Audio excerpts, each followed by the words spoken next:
I love this interview. You're asking amazing questions and it's so light. I love this. Just know that.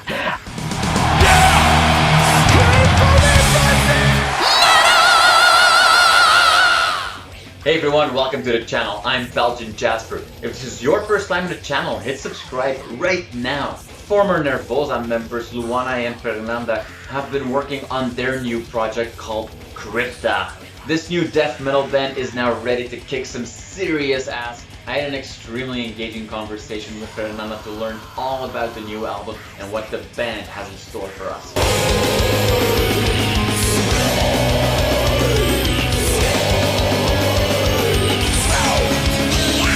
Fernanda, thank you for your time. I know that you had a very hectic morning so far and you had to rush around. But if I saw all the videos that are available, I'm pretty sure you have a tea that can calm you down. Exactly. I'm a tea addict. I have a tea for whatever need you have. And it's been like this when we were here together recording. Like whenever someone had anything, I would like instantly show up with a little bag of tea. I just love everything like connected to herbs and whatever. And yeah, I can definitely count on tea to calming me down. I don't have any here right now, but I have a good old glass of water.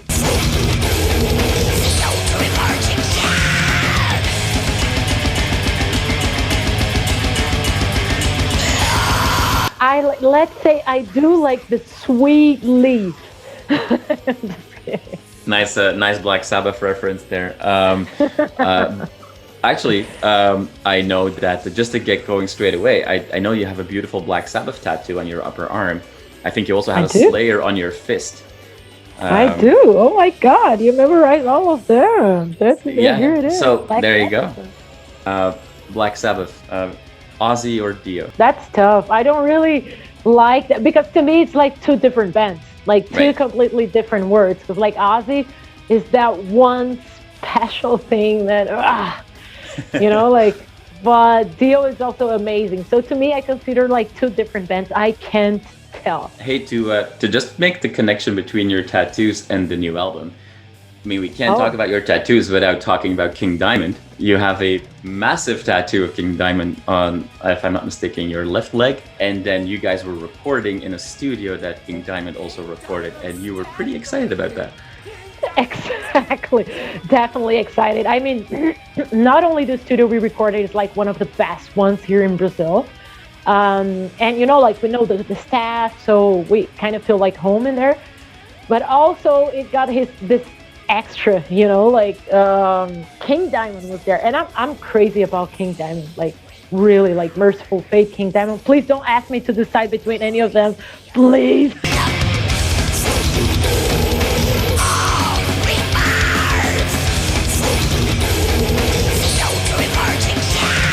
You know, like I'm very emotional, like although it doesn't seem when I'm screaming out there in our songs, but I'm pretty like emotional and connected to this emotional, like sentimental side of everything.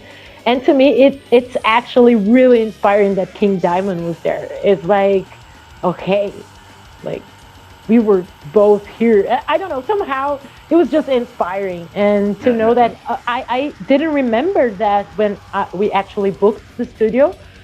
But then the guy there, the owner, reminded me. I was like, damn, now I feel inspired, like even way more.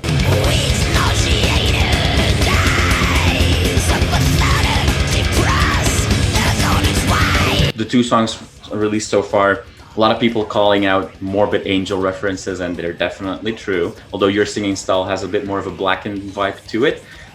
What should we expect from the album musically? Because all the members have very different backgrounds.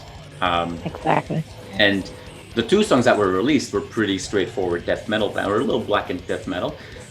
Is that very representative of the whole album, or what should we expect? You were right on point on every observation you did. Congratulations. But yeah, I would say like our album is definitely death metal, but I would say it's a hybrid kind of death metal, exactly because, as you noted,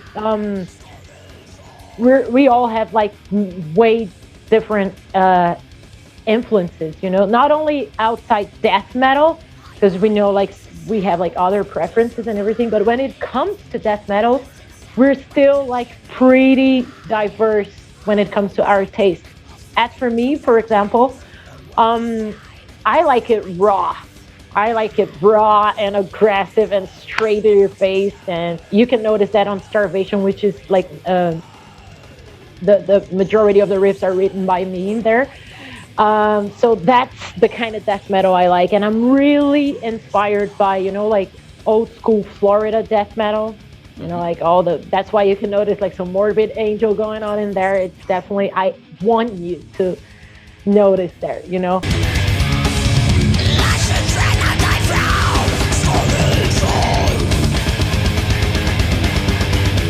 As for Luana, for example, our drummer, she likes old school but Swedish death metal. So there's a little bit of more melody going on in there, which is not very much my cup of tea.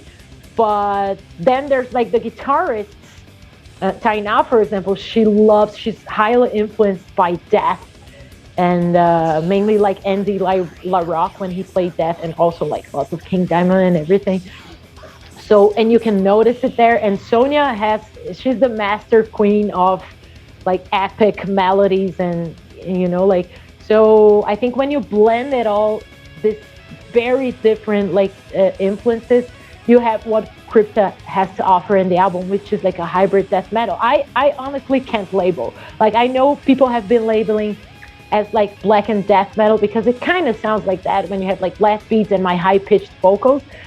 But that was not intentional. Like, definitely me, for example, I rarely listen to black metal. If you ask me to name like 5 black metal bands, I'm afraid I couldn't. I would say like, does Venom count as black metal, like, or something like that, you know?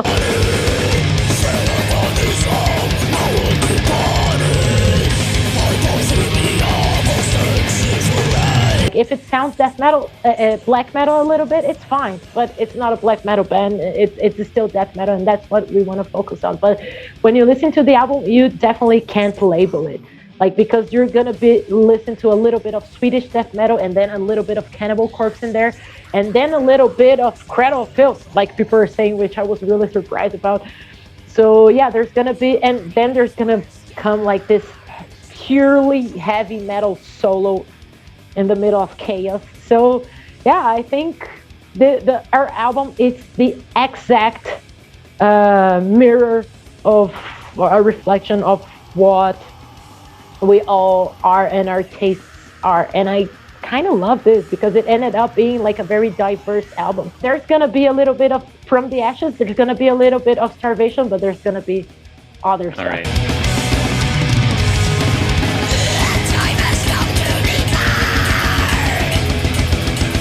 I want to focus very much our interview on all the things you're doing with Crypta and what's ahead. But with a title like From the Ashes, and with a visual video about, you know, dying and resurrecting and all that kind of stuff, and then also just when you read the lyrics, it's hard not to interpret that song as a statement about you and Luana breaking from Nervosa and starting your own thing. Is that a fair interpretation of everything? I think it's a fair interpretation, and it's one possible interpretation among the many interpretations. And it's an expected interpretation I knew people would have, but it was not the main idea. I mean, I've been in a process, like a very deep transforming process of self-acknowledgement and self-transformation and self-discovery and self-improvement for like a little over 3 years now. And many things had to come to an end in my life during this extremely, I don't know, rich process I'm going through. So many habits needed to come to an end, many relationships needed to come to an end, many core beliefs needed to come to an end. So this song, actually, it's basically connected to the tale of the Phoenix, because I had a meditation, and I had a beautiful message and view coming from this meditation regarding the phoenix bird, and I wanted to write about it. But it can also relate to these many processes and endings and beginnings I have been facing during the last year, over the last years, and not specifically this one. This one was the hardest, definitely the most shocking and traumatic of them, but still just one of them. There were many other things going on. So I think you can make this connection, but that was not the intention, the main intention. I knew this would happen, like I expected it, but this was not the main intention. You can, but you can also relate this to the end of a relationship, like like between a boyfriend and a girlfriend. You can relate this to grief, like the loss of a loved one. You can also relate to something that I've had many people sending me messages about, like people writing me like, I've been through a shitty time for a long time, and now with your lyrics I feel revived, like I know I can overcome this. So it's a song about basically about enduring hard times and being able to rebirth and start over.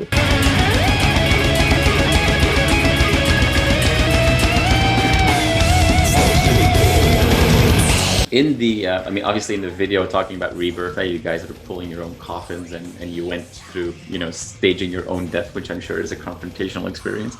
I watched the making of the video, and at one point you've got Luana there saying that depending on who's in the coffin, she prefers dragging a coffin than playing a drum kit. Does she scare you?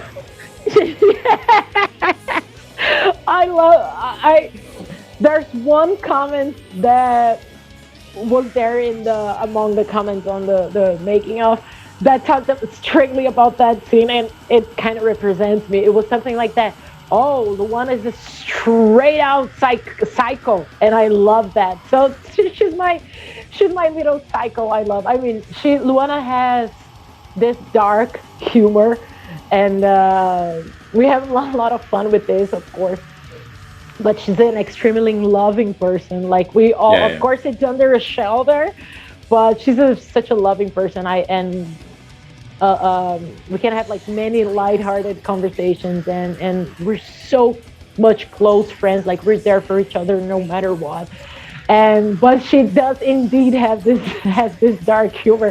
When I read that, when we were reviewing that, I was like, oh.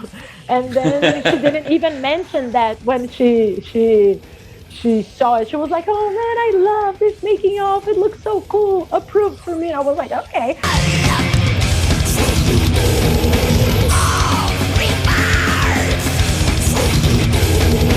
Whatever Nervosa posts, whatever you guys posted, a lot of people seem to react with, now there's two bands that I like and I love, which is great. Regardless of all of that, people are going to compare. People are, for the foreseeable future, people are going to do that on many different levels, which can be extremely challenging for you as an artist, where you there's going to be a point that you go like, hey guys, just listen to my music and tell me what you think of it. I'm sure a lot of those questions have come your way. You've seen a lot of comments, I'm sure. How is that to deal with as an artist? Like, do you feel like, are you prepared for that? Did you have to work with the lesser experienced members in the group as well to be like, hey, brace yourself because this is going to be quite the storm? Like, how do you deal with that? It was actually a talk we had inside the band, like, please let's not pay attention to comments, because people can be really harsh, like on comments, not only when comparing, but saying like serious bullshit out there and actually offending us. But by being, out there, you got to be prepared on dealing with those comments or just doing what I do, which is like being completely indifferent to them.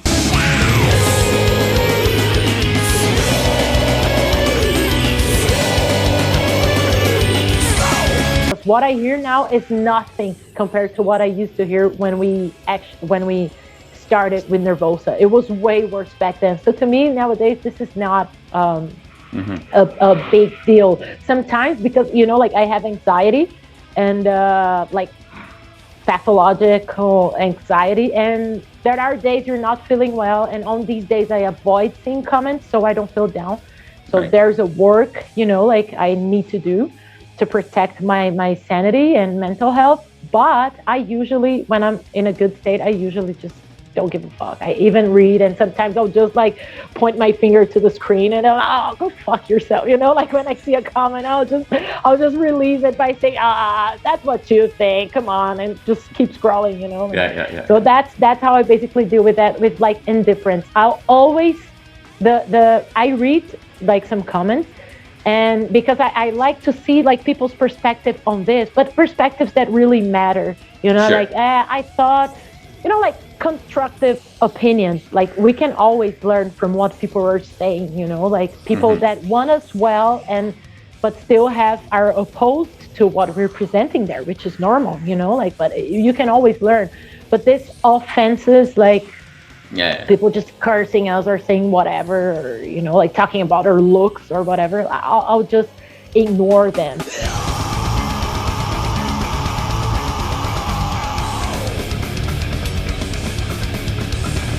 That opinion is only valid if I validate it. So if the person says some bullshit and I feel affected by that, then I'm giving the power to this person. If I'm just indifferent, it's just her opinion. And that's what I try to do, about this comparison thing.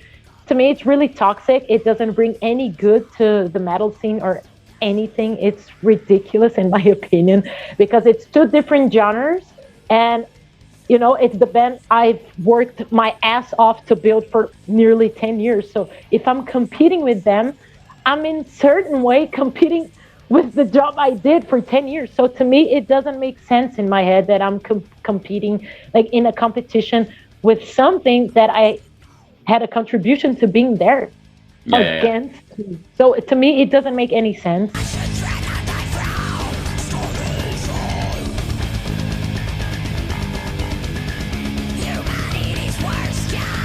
To me, the only person I can compete with, it's myself. So if in the next album you maybe see that my vocals are like completely changed, it's because I felt I wanted to explore, and I felt I could be offer more than I'm offering right now, and not because Diva Satanica is better, not because whoever else is better than me. It's no. I have the option to, like improve this or not, and it's my call. I know many people think my vocals are annoying sometimes, but you know what? I like them. I could change it, but it's my signature. It's gonna be there.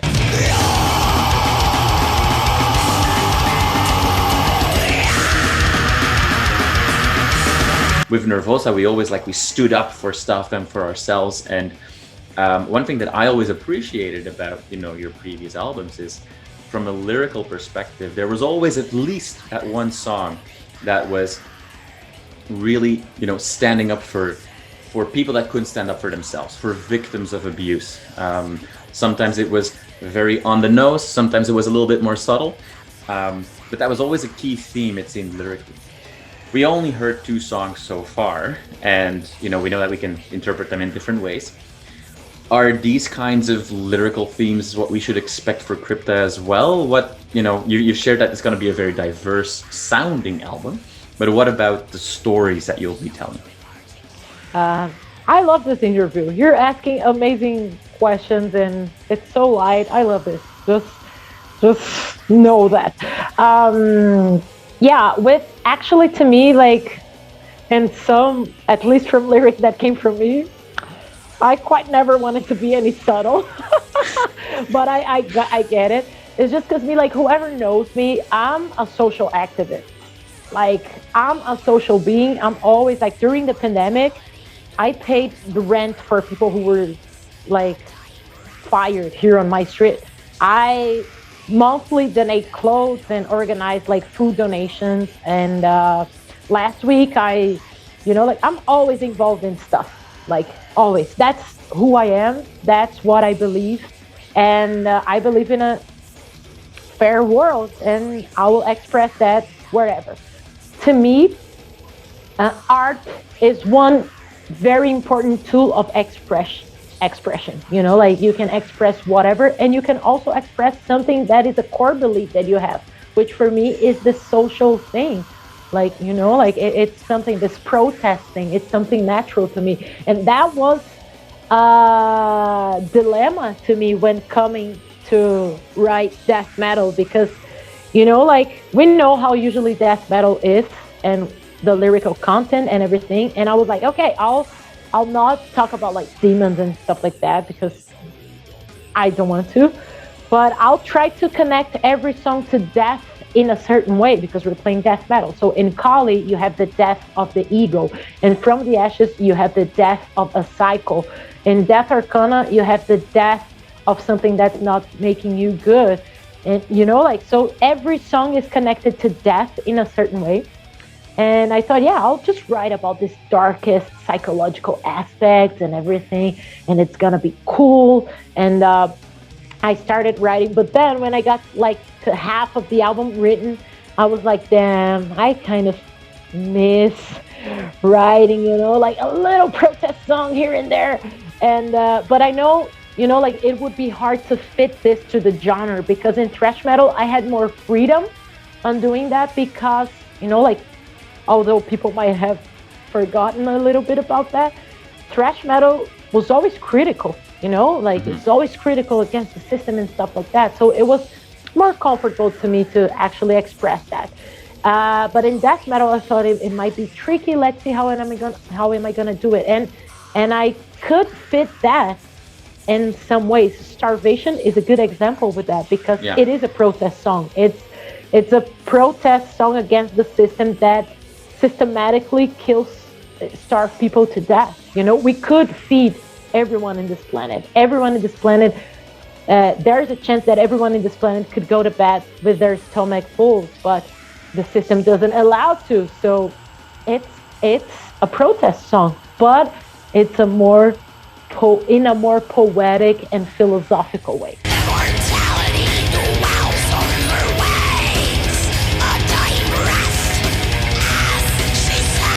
There's two other songs that are straight about like I'm straight criticizing societal norms and stuff like that. One of them is Bloodstained Heritage, that talks about the miscegenation process here in the Americas, like mainly in Latin America. That people think, oh, it's so cool, Brazil is so diverse, you know, like there's black people and there's white people and there's this and this and that, it's so diverse. But they forget that like our indigenous people, they were like nearly like slaughtered, you know, like, and so this miscegenation could come. And that also we have like, you know, like people abusing slaves, so that's why our miscegenation comes from. So I'm actually, that's why it's called Bloodstained Heritage, because it talks about, you know, like I'm being critic about this specific thing that people usually make into a beautiful thing. Also, I Resign, which is a bonus track we're releasing in Japan. It talks about resignation syndrome, which is a syndrome that only happens with children from refugees. It's a crazy thing. There's a couple of docs on the internet. You should check it out, everyone who's watching. And it's a syndrome where the children get into a coma state because they're just too overwhelmed with the insecurity of like maybe having to come back home where they're being bombed to death. And it's a protest song, but it's in such a touching philosophical way, you know, and it's also related to death in a certain way. So yeah, there are protest songs in there, but in a more philosophical way. And, you know, like it's just a part of myself. I'm all right with people who don't want to get involved in politics and social matters. I truly respect that. And I love many bands who never did get into like this. I love that. But I think people should also be free to, you know, like also talk about things that they don't feel very comfortable with.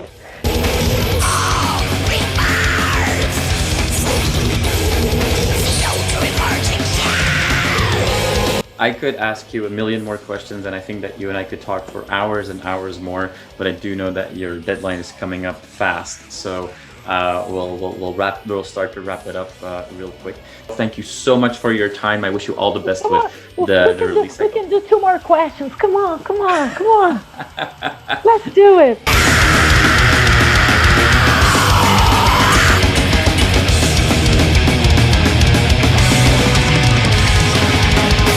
You are awesome for watching this video. Click right here to see more content like it and subscribe to the channel.